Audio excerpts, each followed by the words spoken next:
Okay, Rob, this is for you.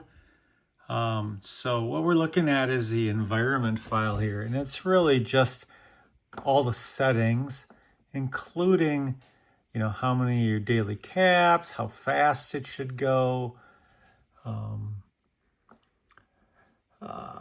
whether the send is enabled. You don't have to worry about that. We set that somewhere else. I'll show you that in a minute.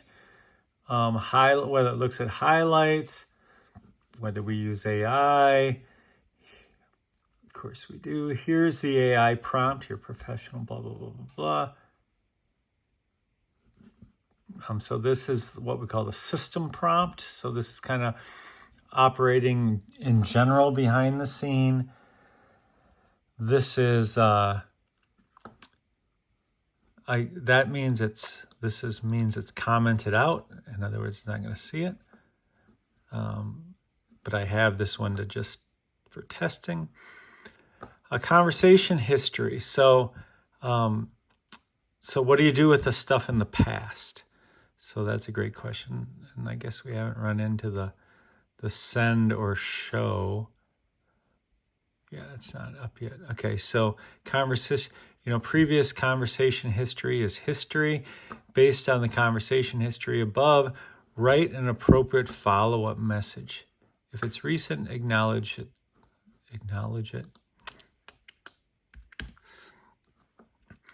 Reference the previous messages. If relevant, keep it natural and conversational. Okay, and this is the one that I commented out. Again, that's what the hash mark is for.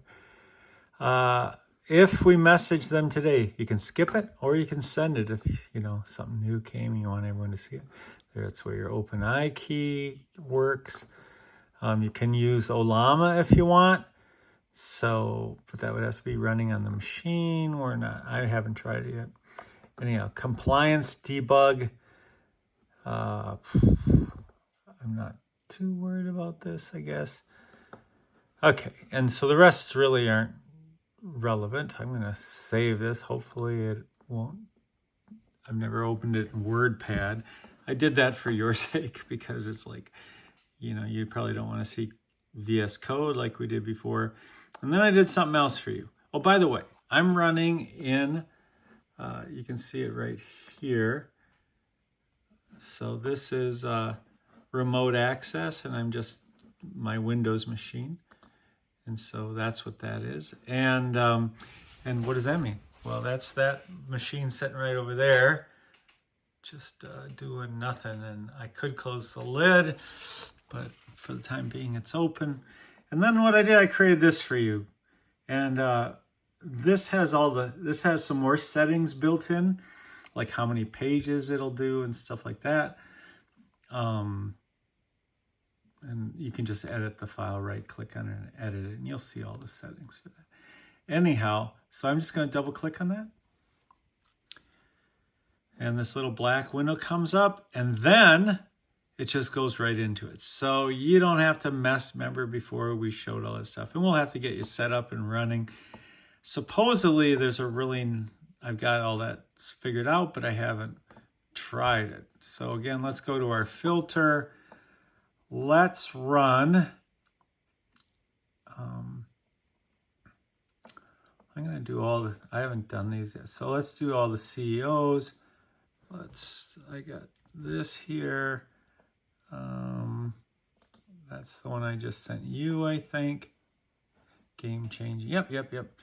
And then I'm just going to hit start scraping. Actually, it should be start sending. But anyhow. So it's going to go here to, I think I forgot to search. Hold on, Liz. So to kill it, you can just kill this a couple times. Okay. Sorry, that's nothing.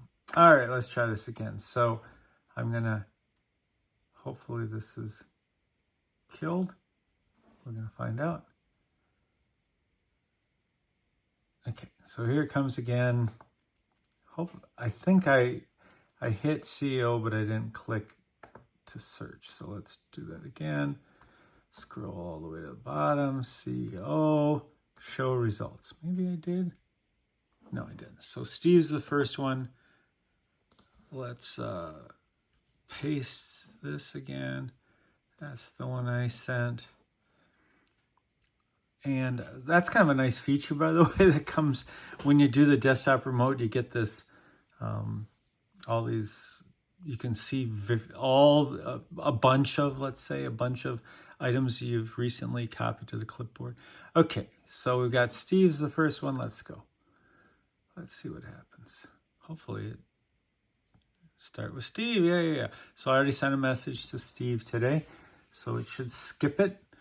It's a little slow. I'm going to adjust some of the timings a little bit. Oh, we can turn this off too to grab the contact information, maybe save a second or two. And I don't know why this is, I think this is where it's actually scraping all the info. And it's going to notice that, so it skipped it because it knows we already sent one. I don't know if I sent, yeah, I've not, well, maybe I have sent one to Jonathan. We're going to find out.